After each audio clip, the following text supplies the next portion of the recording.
Good morning, everybody. Welcome back to the Healthcare Tales podcast. On this podcast, we look over health articles and read them, review them, give us our opinion, and we want to know what you guys think of them in the comments down below. So if you have any comments, let us know.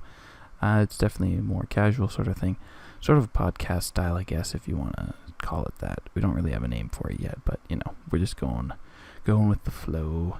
It's an early Saturday morning. I don't know what day it is because I'm a shift worker and days don't matter. I just know when I work and when I don't. That's definitely one of the good things about working a shift work. Like, some things that people don't think about is like booking appointments. Like, if you need to have a dentist appointment, say on a Wednesday, you can do that because there's a good chance that you work maybe Friday, Saturday, Sunday, Monday, or something like that. This week is a little bit different. I actually have a weekend off for once, which is fantastic. Very lucky to have that off. So just gonna enjoy some weekend things, be with the normal people in society who don't work on the weekends. Do you guys work? What do you guys work? Like, a lot of people who tune into these videos, they're obviously looking for some sort of health care. They have an interest in healthcare. I'm just wondering if they work in healthcare or if they're looking to get into healthcare. That's something that a lot of people, like, I grew up in a family where we are, or at least one of my parents were a shift worker, so I sort of grew up with that, working holidays and weekends and stuff like that. It's a little bit different, but some people have never grew up in that sort of scenario. I would love to know sort of what you guys think. I've been used to it my whole life. So anyway, I've got two articles that sort of cover the same realm of topic. Again, from, what was this one? World Health Organization, The WHO, and CNN. CNN actually has some pretty decent articles on health. I know they're very political in some ways. A lot of people, fake news and whatnot, but that's all news articles. You always have to think about where it's coming from and take everything with a grain of salt. I don't know.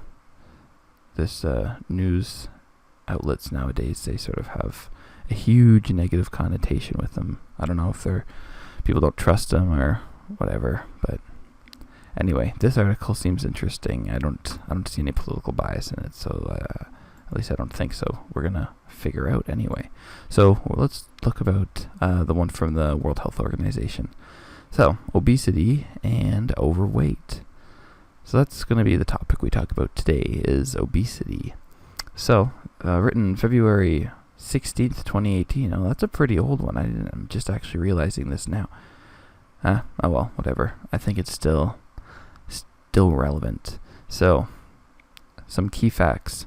Worldwide obesity has tripled since 1975. That's insane. But to think of it this way, what was the population of the world in 1975? Actually, let's Google that. Let's do our due diligence, and let's actually let's look beyond the facts. What was I going to say? World population 1975. According to this first Google thing, 4 billion, about 4.066 billion. And the world population in 2018, I think, is about 7 billion. 7.5 billion. So, if we calculate this, because it's early in the morning and I don't feel like doing mental math, I said 4 billion?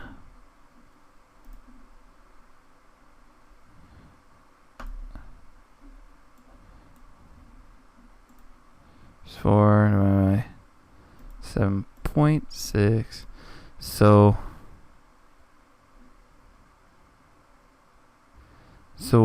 we're already looking at like half.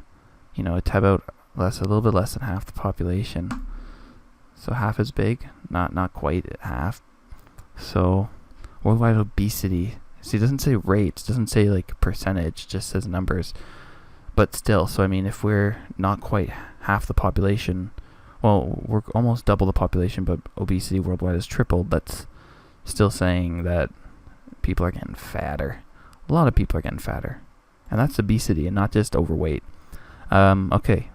This was 2018. Yes, okay. So anyway, the next one. In 2016, more than 1.9 billion adults 18 years of older were overweight.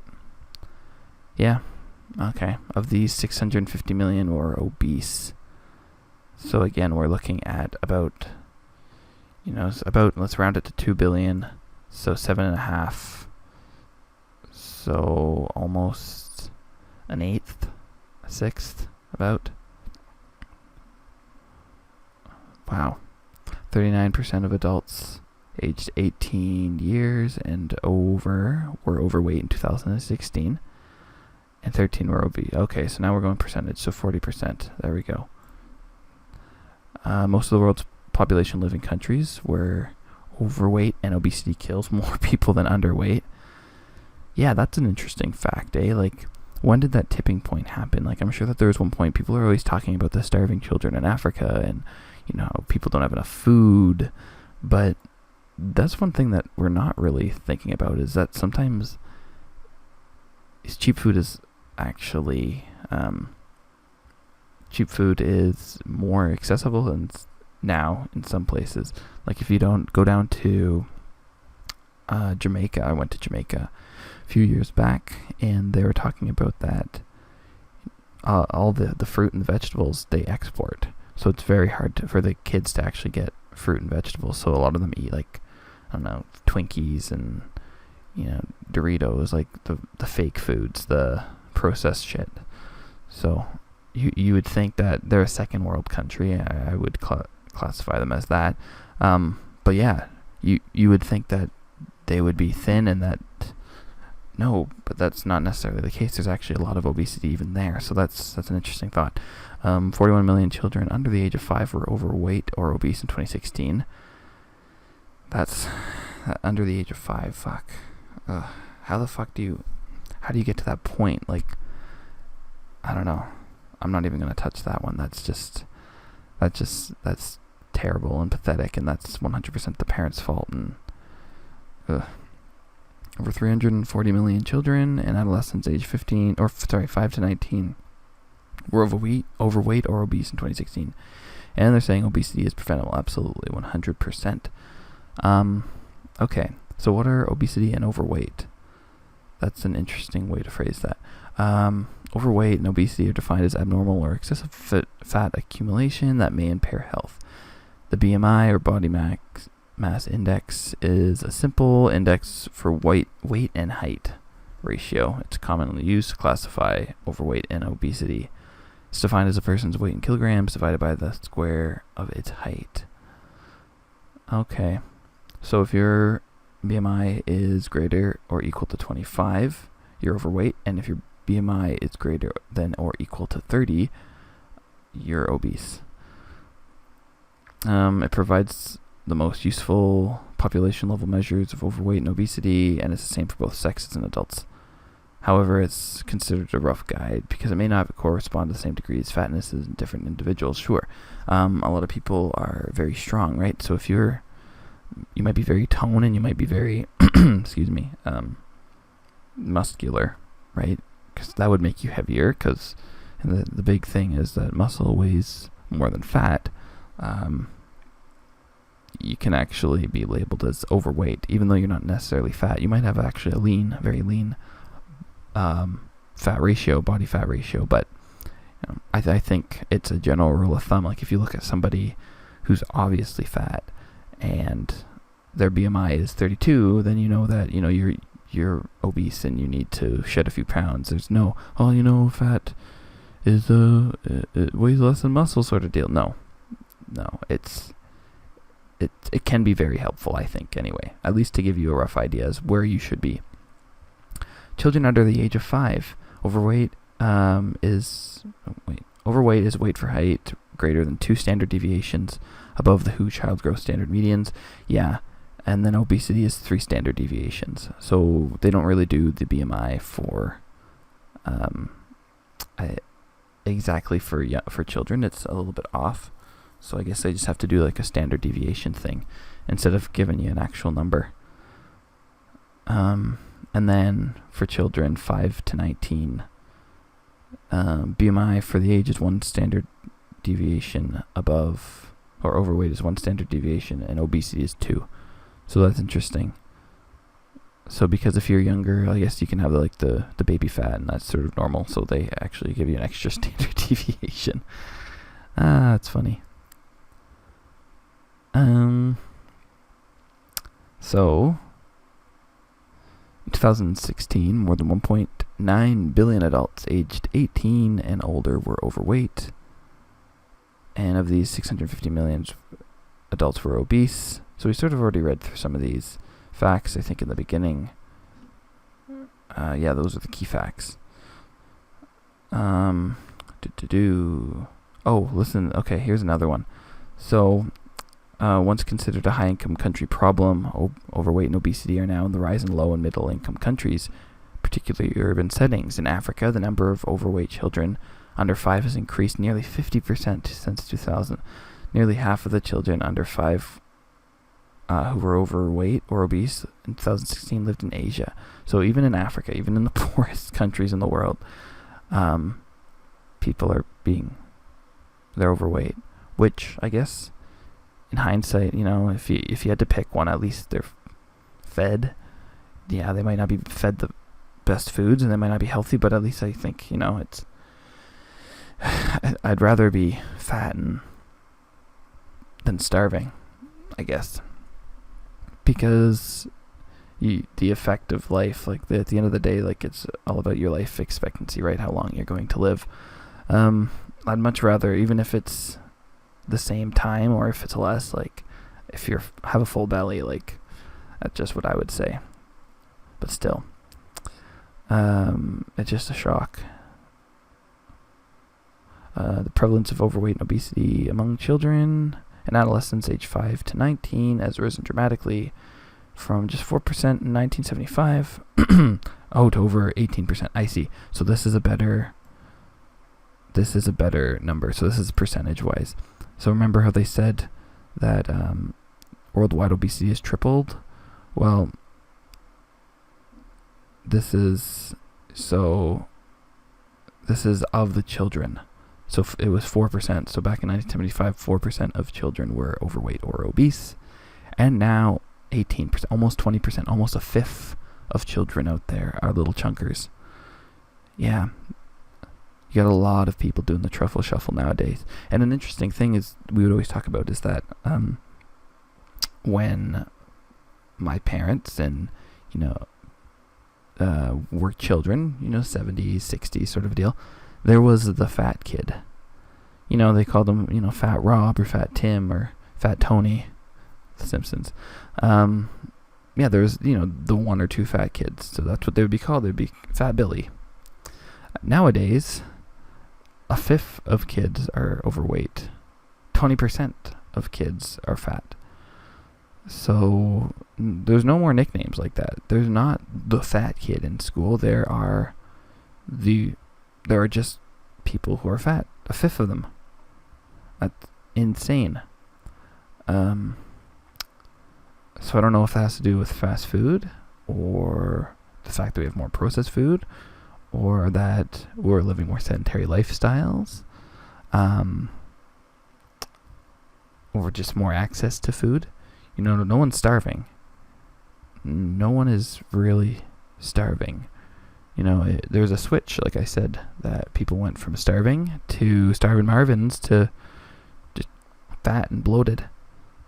So it's the same side. It's just a different side of the same coin. You might technically be starving because of your lack of nutrients, but you're not. You're full. This rise has occurred similarly among boys and girls. 2016, 18% of girls and 19% of boys were overweight. So everyone's fat, men and women, or boys and girls. Well, just under 1% of children and adolescents aged 5 to 19 were obese in 1975. 1% of children, just under 1% of children, were obese. So yeah, there's a big difference between overweight and obese. And now 6% of girls, 8% of boys are obese in 2016. Actually, I'll be honest, I'm surprised. I thought those numbers would be higher. But I guess to be obese, you're rather large, rather circular. Overweight and obesity are linked to more deaths worldwide than underweight, which I said earlier, and I totally believe it. Like I said, I would like to know when that switch happened, though. What happened? When did people change? When did people suddenly have access to all this food and then went excess? What's the cause of obesity and overweight? Sorry. It's obviously an imbalance. It's an energy imbalance between calories consumed, calories expended globally. They're thinking it's a cause of an increase in intake of energy-dense foods that are high in fat. Those delicious, high-energy foods. Everybody knows what they are. They're delicious. And an increase in physical inactivity due to increasing sedentary natures and the forms of work, changing modes of transportation, increasing urbanization. Yeah, so, what's the big trend nowadays? People with kids playing Fortnite, right? That's a huge thing. Video games used to be Minecraft. But kids aren't going outside. They're not playing. They're not running. And then they're eating their Doritos and their Twinkies. And families, they're not cooking foods because everyone's super busy, because everybody spends a bunch of money. And then people have to go into debt. People have to get 2 jobs. Women aren't staying at home as much. And they're not able to cook the nutritious foods. So then they have to order pizzas or frozen foods, which are full of sodium and saturated fats and sugars. And now everyone's chunky. And everyone can do the truffle shuffle, and it's a beautiful thing, right? No. So changes in dietary and physical activity patterns are often the result of environmental and societal changes associated with development of lack of supported policies in sectors such as health, agriculture, transport, urban planning, environment, food processing, distribution, marketing, and education. Now, we're going to actually talk about one day. I've got to write this down. A video idea. I'm going to do this right now because otherwise I am going to forget. What are they called? It's the key the fundamentals of health or something like that. Mentals. I should probably know what they're called before I know of health. Is that what I'm looking for? I can't remember. Damn it. Okay. Anyway. Essentially what these things are, they're the causes of health, like different factors. So income is one thing. Education is one thing. Genetics are one thing. So there's, I think, 20 or 16. I want to sort of cover those. Some of them are more important or more influential to health, and some of them are not. But they all in some way have an influence to health. Once I remember what they're called, I can do a video on them. But that's what a lot of these ones are. So supportive policies, so health, agriculture, transport, urban planning, environment, food processing, distribution, education. Some of them are. Specifically education.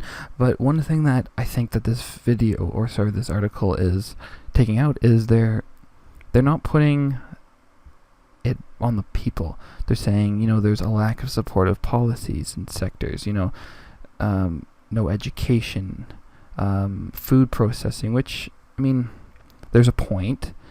If you're marketing the way they market sugar cereals to children are young and they're influential, but at the same time, it's the parents' decision whether or not they're going to buy it. Everybody knows what's good for you. Don't tell me that you drink pop or diet soda or some other packaged food and be like, yeah, this is healthy. maybe you do. I hope that's not the case, but like you're lying to yourself, right?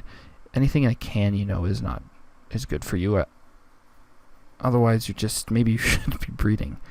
That's a little bit harsh, but that's almost the point, right?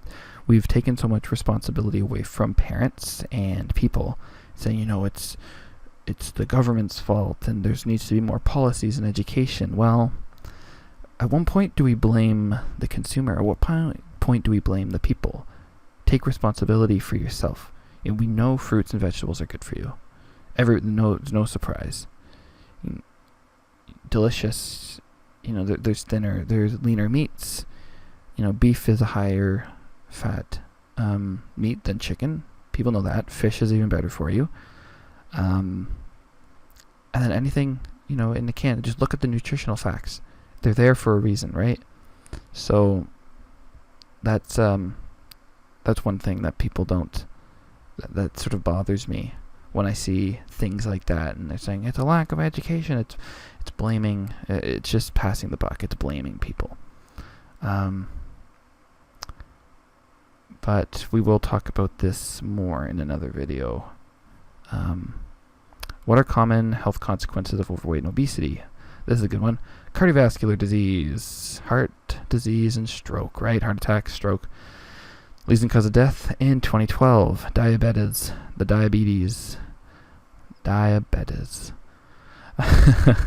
Musculoskeletal disorder, especially arthritis. Highly disabling degenerative disease and disc. Yeah, obviously if you're carrying more weight, you're going to have knee pains. And I see that all the time in my job.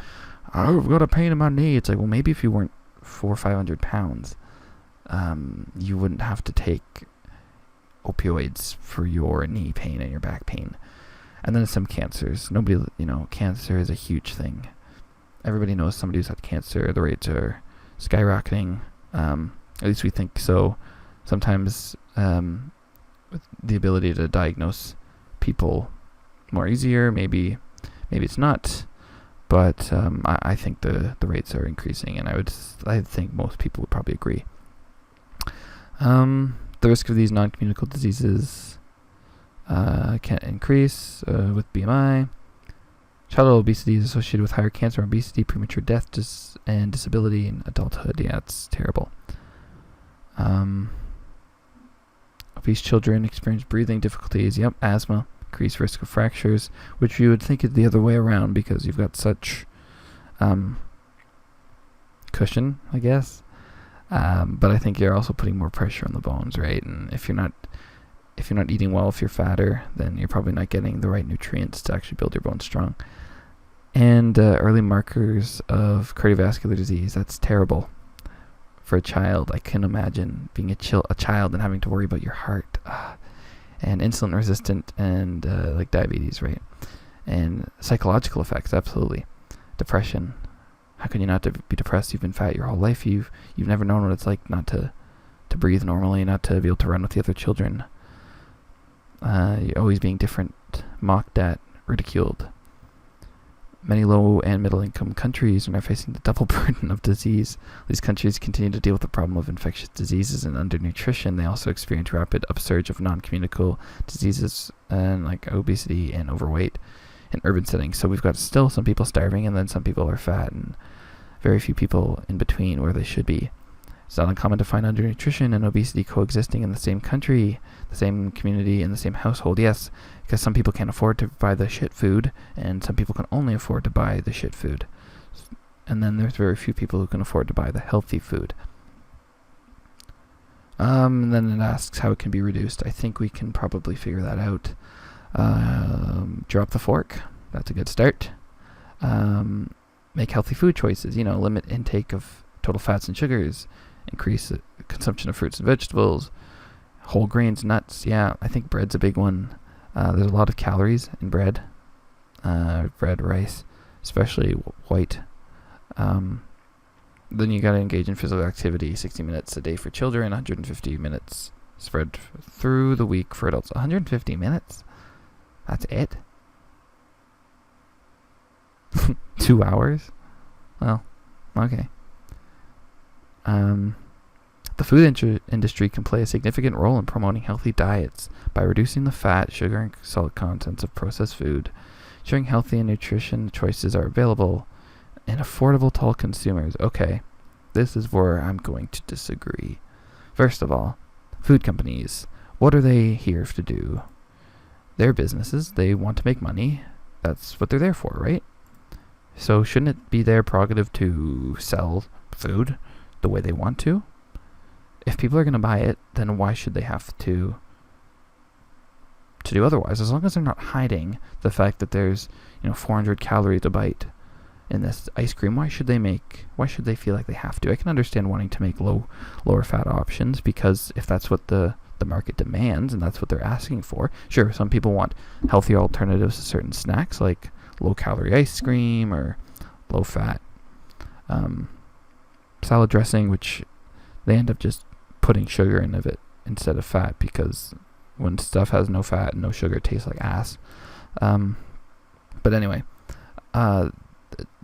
they do that because that's what the market demands. There's a huge thing of gluten intolerance, right? I don't eat gluten.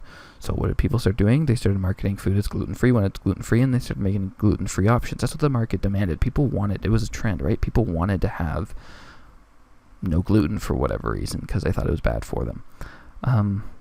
So the food companies started reacting and making different foods without gluten, or at least saying that this food doesn't have gluten, because a lot of foods didn't in the past, which is great for those who had celiac disease, and those who feel like they didn't want gluten. If the demand is there, the companies will react. But saying that they have that it's their prerogative and that they have a responsibility to do that, I don't really agree with. Ensuring that healthy and nutritious choices are available and affordable to all consumers. Again, they're there to make a profit. They can't lose money on their product if it costs this much to make and they have to make this much profit. How do you if food companies aren't making a profit, then nobody eats, right? If ever all these food companies go under because it's like a donation, right? It's based on charity, then how do any of us eat? Restricting marketing of foods high in sugars, salts, fats, especially those foods aimed at children and teenagers. That's a little bit different, I think. But again, the kid, little Timmy can be saying all day, like, I want the cereal, because of the great marketing. But at the end of the day, it's the parents say, no, little Timmy, we're not eating that, not today, it's bad for you. Be a parent, right? Ensuring the availability of healthy food choices and supporting regular physical activity practice in the workplace. I don't know how the food industry can be responsible for that, but whatever. Sure. So that's that one. I don't think most of this stuff was a shock to anybody. Sort of interesting to go over it. A little bit of an eye. This one, CNN Now. Okay, there's a lot of ads. Okay. Obesity to become leading cause of cancer in women by Rob Pachetta. Monday, September 24th, 2018. Okay. So, London. Obesity is set to overtake smoking as a leading preventable cause of cancer in women in the UK, a new report warns. I believe it. Cancer research estimates that 23,000 British women will suffer from obesity related to cancer by 2035. Just 2,000 fewer than the number of cases caused by smoking. That's, we get rid of one addiction, because the rates of smoking have gone down. I think I got no numerical data to prove that, but I think if you look at it 60 years ago, you can definitely agree that fewer people are smoking. But now we just find a new crutch, we find a new addiction, and this one is food.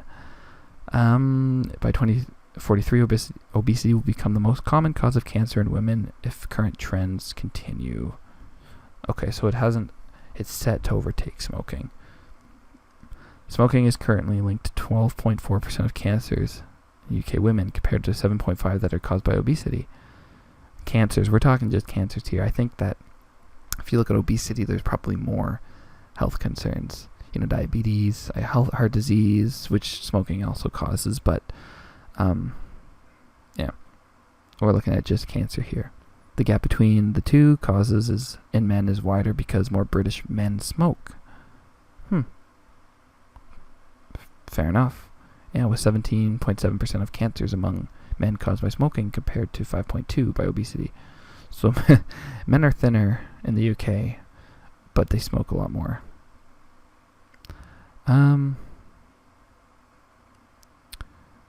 Bold action needed on obesity. Over a quarter of the UK's population is obese. A quarter of the UK is obese. The country has the highest obesity rates in the Western Europe. With a new study focused on women, Charlotte Bevan, professor of cancer biology at the Imperial College, told CNN that trends are inevitable across both genders. Yeah. As smoking rates fall in men, we will see the same trend in men and women, with obesity becoming a bigger killer than smoking.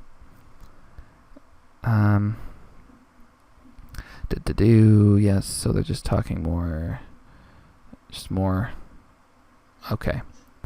So, I don't think this is a surprise to anybody. Sorry.